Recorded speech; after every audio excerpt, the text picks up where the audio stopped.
This movie tells a story about an intelligent robot called Roz, who is stranded on an uninhabited island. To survive the harsh environment, Roz bonds with the island's animals and cares for an orphaned baby goose. This movie is an adaptation of Peter Brown's children's book. It has good visuals, as it mixes CGI animation with hand painting to create a hybrid look that is especially arresting in its use of light and textures. The movie also has decent voice acting performance from the cast, however, the story is really lacking. It's a movie that traffics in overly familiar tropes, even as the details are unique to the source material.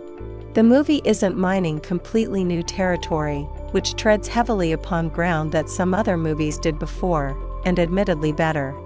It's another entry in a century-long cinematic tradition of imbuing robots with hearts and souls and human emotions. This movie sometimes feels like a cross between several very popular movies from the past, as the story goes by the numbers for quite long. The concept of a robot learning how to care for the people and world around it isn't especially inspired, and neither is anything the movie has to say about the difficulties of parenthood. This is a formulaic kids movie, and the story is really predictable. It ends up taking on far more baggage than necessary for something that's mining already familiar territory. The movie is mired in too much forced sentiment. The musical score in the big emotional scenes annoys in its frenzied efforts rather than inspires. The score is too enthusiastic, as the movie is a little too reliant on it to generate emotion, something the storytelling is not able to muster up organically. There is an awkward and expositional clumsiness to the big set pieces as well. There's a major problem with the movie when it comes to its script, as the movie often plays like several episodes of a TV show strung together and shown as one. The narrative seems divided into sections that do not so much organically happen causally, but as a series of standalone, independent adventures.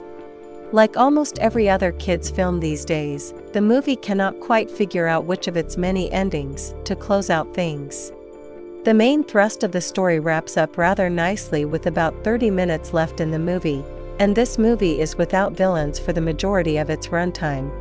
All this changes when the climax introduces a villain out of the blue, a character absent from the rest of the film. Suddenly, the movie shifts the narrative's direction into a less satisfying parable for the dangers of fully automated living and climate change. There's the lack of emphasis put in the right place as it feels like a completely different movie.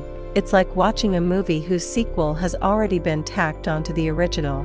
The artificiality of this conflict and the character's over-the-top villainy is dispiriting. The movie largely manages to operate without such compromises for the majority of its duration, and this left turn seems unnecessary and unbecoming in the end.